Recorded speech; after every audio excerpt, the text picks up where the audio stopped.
Good day, everyone. My name is Innocent Ernest Mahapi from Botswana, presenting on behalf of the negative team.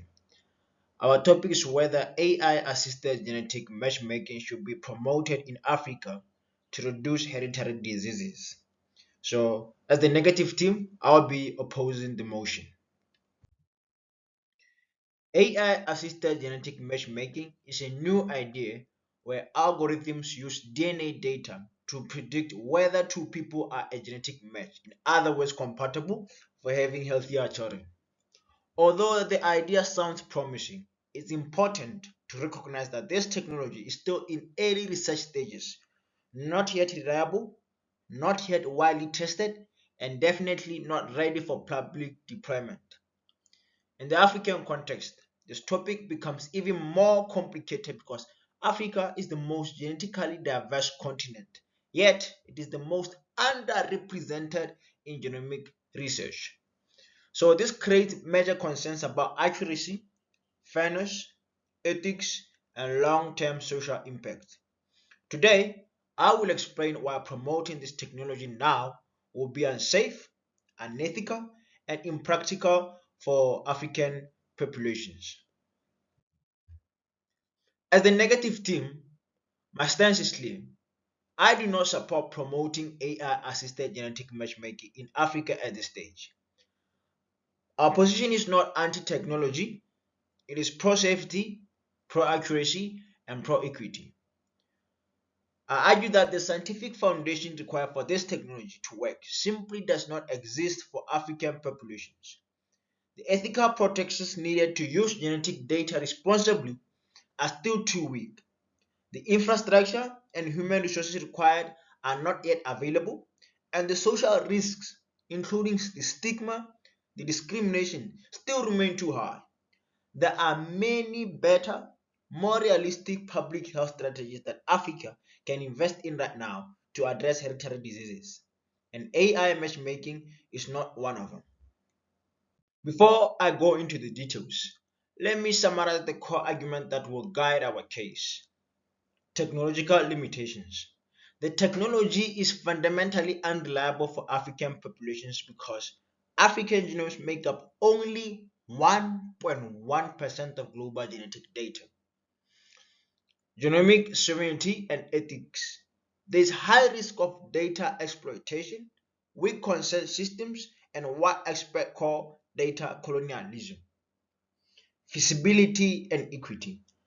Africa lacks the infrastructure, the specialists, and the funding to implement such a high-tech tool fairly. And the last point, stigmatization and social consequences. Genetic labels may create social stigma, damage family reputations, and reinforce existing discriminations. Ladies and gentlemen, each of these points will be expanded in the following slides.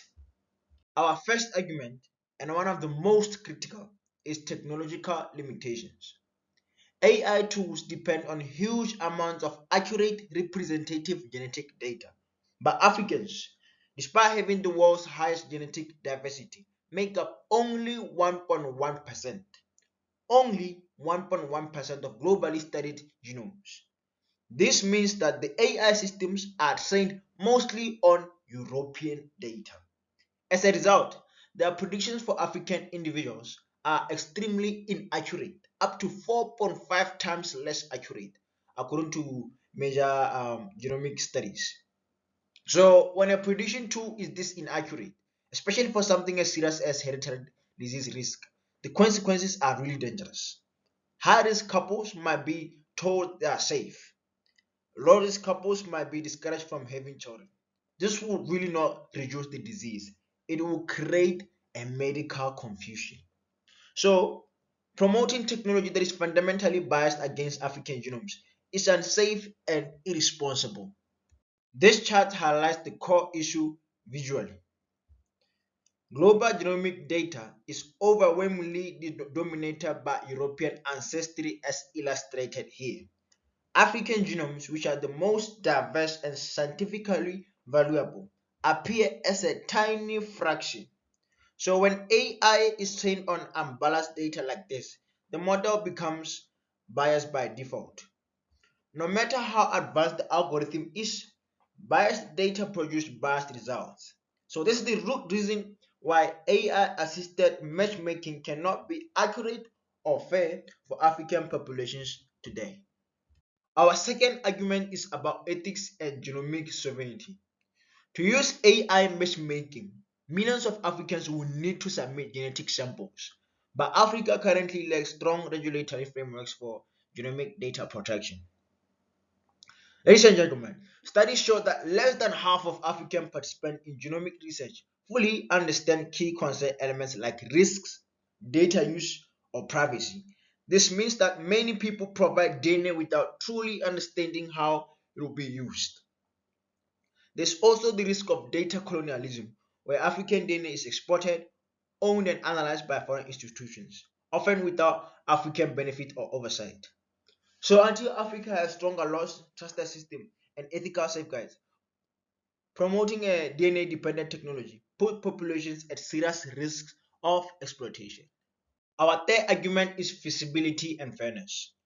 AI-assisted genetic matchmaking requires a highly sophisticated ecosystem, advanced molecular labs, stable electricity, secure DNA storage, and trained experts like genetic counselors and medical geneticists. Ladies and gentlemen, the reality is that many African countries are still struggling with basic healthcare delivery. Over 30 countries have a severe shortage of genetic counselors. Research from 2024 shows that South Africa, which is the most developed genomic hub on the continent, meet only 5%. It meets only 5% of its genetic counselor requirements. Health research and development budgets are extremely low, around 0.02% of gross domestic product, meaning that this too would take resources away from the urgent healthcare needs. And even if it's implemented, the tool would only be accessible to wealthy families in urban centers, deepening inequality instead of improving public health as we wish. Our last argument is about social and cultural risks. Labeling individuals as high risk, unfit, or genetically incompatible can lead to serious stigma. In African communities, health conditions already carry social judgment. An example is HIV and AIDS. Adding genetic labels could damage family reputations, limit marriage prospects, or create fear around certain genetic traits. These labels also risk reinforcing harmful stereotypes. The social consequences of misinterpreting genetic information are real, long lasting, and sometimes irreversible. So, as you may know, any technology that risks creating new forms of discrimination must be approached with extreme caution. Let me respond to the affirmative team's arguments directly. They claim that AI matchmaking will prevent hereditary diseases, but without accurate African data, preventions become guesswork, not science. They claim that it empowers families, but empowerment requires genetic counselors and clear understanding. And currently, most families lack the support needed to interpret this AI generated result responsibly. They also argue cost efficiency, but the infrastructure required is extremely expensive, and inaccuracies in predictions will increase healthcare costs, not reduce them. They also argue scientific advancement, but advancement, ladies and gentlemen, must be ethical. If capacity, consent, and regulations are not ready, then pushing this technology amounts to exploitation.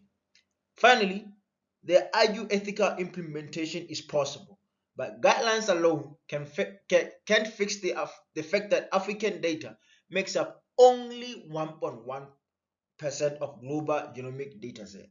So the tool remains scientifically unsafe and ethically unprepared.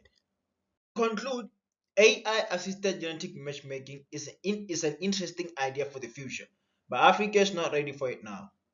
The scientific foundation is incomplete, the ethical protections are weak, the infrastructure is insufficient, and the social risks are too high. Promoting this technology today will create more harm than benefit. Instead, we should really focus on strengthening healthcare system, ethical governance, genetic counselors, and responsible genomic research. For these reasons, the negative team firmly opposes promoting AI-assisted genetic matchmaking in Africa at this time. These are some of the references that I used. Thank you for joining me.